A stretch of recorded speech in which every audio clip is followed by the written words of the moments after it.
हमारे ही कोषागार में कार्यरत कर्मी रहते हैं, वो देते हैं, लेकिन हमारी भुगतान जो है वो समय पर नहीं हो पाता। इसको समाप्त करना अति आवश्यक है। जो साथी को लगता है कि ये व्यवस्था से हमारी व्यवस्था चलेगी, तो हम उनका स्वागत करते हैं, नमन करते हैं, आप इस व्यवस्था में रहें। मेरे अंदर में इस आउटसोर्सिंग का चिढ़ है और मैं एक जिद्दी व्यक्ति हूं। मैं शुरू से ही छात्र संगठन में रहा, तो भी मैं लड़ाई लड़ा। इस व्यवस्था के लिए हम कभी आगे नहीं आए। हमको लगा विशाल जी हैं, अशोक जी हैं, जो भी है चल रहा है, जिला में भी हम अपना साथी व्यवस्था सुनिश्चित करने के लिए, वो है अनिश्चितकालीन। जब सरकार की सारी व्यवस्था ठप हो जाएगी, जिस मुख्य कार्यालयों में हम काम कर रहे हैं, वो जब तक उनको अवगत नहीं होगा, हम लोग चपरासी से भी बदतर अपने पदाधिकारी के साथ रहते हैं। एक बार 9 बजे रात में हम लोग खाना खा रहे होते हैं या किसी व्यवस्था में रहते हैं, बोल देता कि अभी ये रिपोर्ट बना के भेजो, तो कोई साथी खाना छोड़ के रिपोर्ट भेजते हैं। क्यों? क्योंकि हमारी व्यवस्था ऐसा है कि यदि नहीं करेंगे तो हमको सेवा वापसी कर देगा। बहुत सारे ऐसे साथी हैं जो घुट घुट के जी रहे हैं। कोई लड़ना चाहते हैं, किसी को अपना व्यवस्था मजबूत है तो लड़ लेते हैं, जिनको व्यवस्था मजबूत नहीं वो शोषित हो रहे हैं। तो इसको समाप्त करने के लिए हम लोगों को विभागीय भुगतान चाहिए। और ये जो बहुस्तरीय प्रक्रिया हम आज काम कर लिए, हमारा 31 तारीख हो गया, 28-29 तारीख हो गया, भुगतान हमारे खाता में नहीं आया। रेगुलर कर्मी का भुगतान हमारे ही कर्मी बना के देते हैं। गलत है। अभी बहुत सारे साथी हमको फोन करते हैं कि इतना आप आउटसोर्सिंग किए, हमारा तो ब्याह नहीं हो रहा, करके डाटा एंट्री ऑपरेटर आउटसोर्सिंग या ब्याह नहीं होगा। बहुत सारे ऐसे नौजवान हैं। तो हमारी आउटसोर्सिंग व्यवस्था जो है, हमारे सारी व्यवस्था को समाप्त करने का काम करे। सिर्फ आउटसोर्सिंग के लिए यूनिटी की आवश्यकता है। जिस दिन यूनिटी बनाने का हम काम कर लेंगे, अनिश्चितकालीन होगा, नहीं तो व्हाट्सएप पर, टेलीग्राम पर अनिश्चितकालीन संभव नहीं है। वर्षों से हमने सरकार को सेवा दिया है, आज ये स्थिति बन गई। हम बेल्टों से data entry operator, programmer, IT boy और स्टेनोग्राफर, हमारी बहाली होती है वर्ष 1997 से। और हमारी वर्ष 18 में जो बहुस्तरीय प्रक्रिया था कि इनवॉइस लेने के लिए बेल्ट्रॉन में चक्कर लगाना, वहां से इनवॉइस लेना, फिर इसको कार्यालय में बिल बनाना, फिर यूटीआर जमा करना, यह प्रक्रिया होने में 1 महीना 1.5 महीना लग जाता था। उसको समाप्त करने के लिए राहुल सिंह सर को हम लोग भगवान मानते हैं, उन्होंने इस व्यवस्था को समाप्त करने के लिए ईआरपी व्यवस्था लाए।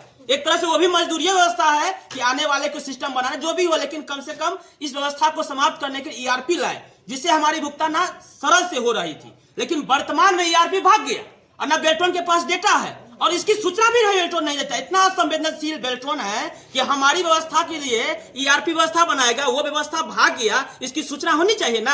हमारी वेतन कईयों का यूटीआर पर जमा हुआ है, लेकिन वेतन नहीं आ रहा है। कईयों का बिल के लिए जो है व्यवस्था इनवॉइस नहीं जनरेट हो रहा है। ये सारी समस्या को देखते हुए आप कह रहा है कि मैनुअल बिल बनाइए। अब मैनुअल बिल बनाने की प्रक्रिया में बेल्ट्रॉन में जाने पर कहता है कि आज नहीं कल आइए, अभी लोड है, ये है। जो 200-300 किलोमीटर जिला में काम कर रहे, क्षेत्र में काम कर रहे हैं, वहां 500 किलोमीटर से बस से आना, सुबह यहां आके फिर उनको खाली आ जाना, ये व्यवस्था को असंवेदनशील नहीं माने तो क्या मानेंगे? सरकार है कि अरबों रुपया का राजस्व क्षति हो रहा है। ये हम नहीं कर रहे, उनके ही सचिवों ने कहा है और बेल्ट्रॉन के प्रबंध निदेशक ने कहा है कि सरकार को व्यवस्था के लिए 4000 से 5000 प्रति कर्मी की राजस्व की बचत होगी और बेल्ट्रॉन को भी पेनल्टी देना पड़ता है। लेकिन सरकार है कि ईस्ट इंडिया कंपनी को चलाने के लिए हम लोगों को रोड पर छोड़ दिया है। ईस्ट इंडिया बंद करेगा, ये सरकार की तानाशाही नहीं चलेगा।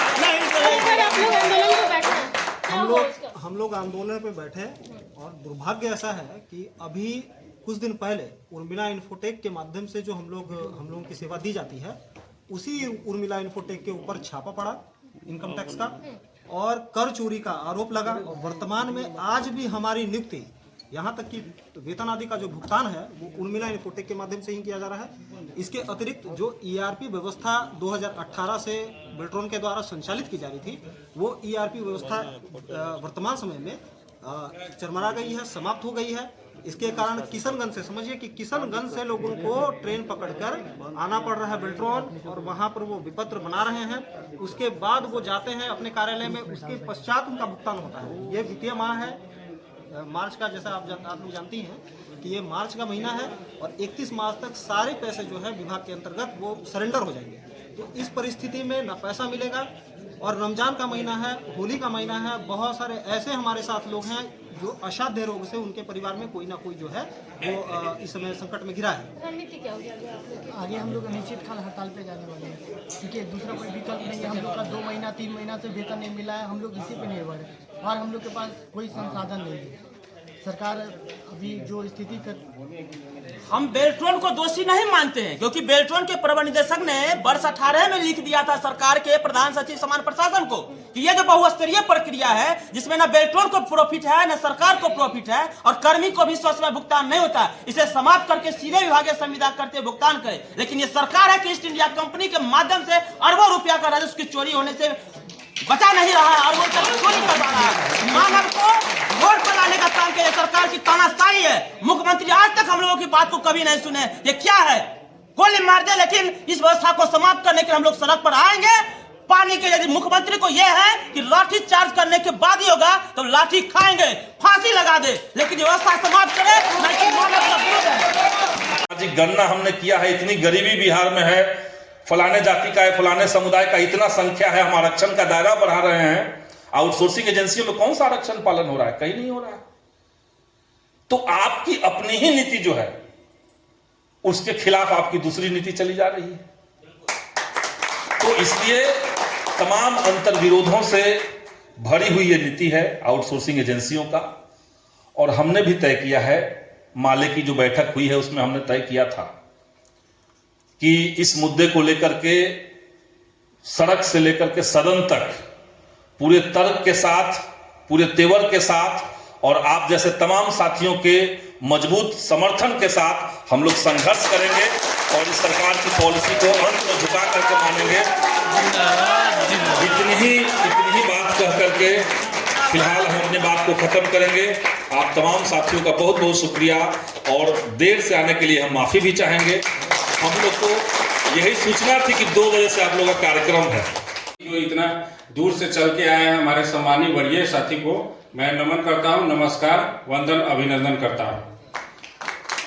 आज यहाँ हम सभी उपस्थित हुए हैं कि आगामी दिनों में किस तरह से जो है हम लोग को अनिश्चितकालीन का रुख तैयार करना है और कैसे हम सरकार से लड़ पाएंगे। यह एक बहुत बड़ी चुनौती है और वर्तमान परिदृश्य में जिस तरह से ERP का सिस्टम हम लोगों को कहीं न कहीं दीमक की तरह खाया जा रहा है, जो यह चिंता का ही नहीं बहुत भारी चिंता का विषय है और इस पर मंथन करने की आवश्यकता है कि किस तरह से बेल्ट्रॉन जो है हम लोगों को जो है टहलाया जा रहा है, फुसलाया जा रहा है, सरकार के द्वारा तरह तरह का प्रलोभन देकर हमको फंसाया जा रहा है और हमारे फंसाने के क्रम में हमको दीमक की तरह हमारे उम्र को निगलते जा रहा है। यह डायनासोर कहिए या यह एक अजगर के समान हमारे जीवन को निगल रहा है और धीरे धीरे हम गलते जा रहे हैं और हम स्वतः जो है 60 ईयर के बाद जो है हम रिटायरमेंट के कगार पर चले जाएंगे और हम इस सेवा से विमुक्त हो जाएंगे। तो सवाल यह उठता है कि किस तरह से हमको जो है सरकार एक साजिश के तहत हमको यूज एंड थ्रो की नीति पर काम करवा रही है। जो यूज एंड थ्रो की नीति यह बहुत ही घातक है और हमारे भविष्य को यह बर्बाद करके छोड़ेगी और हमारे जितने भी फ्यूचर है, बच्चे का भविष्य है, उसको कहीं न कहीं जो है खत्म करने का विनाशकारी जो है यह आउटसोर्सिंग व्यवस्था है, जिससे उनके परिवार आपके ऋणी है और ऋणी रहेंगे और हम सब आपके आवाज को और मजबूत करने का काम करेंगे। पूरा बिहार सतीश सौरभ जी जिंदाबाद, प्रेमचंद सिन्हा जी जिंदाबाद। आरक्षित कर्मचारी संघ हम लोग को डायरेक्ट संबद्धता दी है। दीपंकर भट्टाचार्य जी भी हम लोग उसमें मुलाकात हुई थी पूर्व के अधिवेशन में। उन्होंने एक ही बात कहा कि हम लोग के बिहार में संदीप सौरभ जी हैं, वो आपकी आवाज बनेंगे। हमने कहा कि सर हमारी बात विधानसभा में उठाए हैं, हम आपसे आग्रह करेंगे कि राष्ट्रीय ये मुद्दा है, क्योंकि सरकार की राजस्व जो है अरबों में क्षति है, इसको सर राष्ट्रीय मुद्दा के रूप में आप उठाने का प्रयास करें, ये हम आपसे आग्रह करते हैं। हम सब चाहेंगे कि माननीय का आवाहन करें और एक बार उनका स्वागत करते हुए मंच पर संबोधन करने हेतु बुलाने का काम करें। संदीप सौरभ जी जिंदाबाद।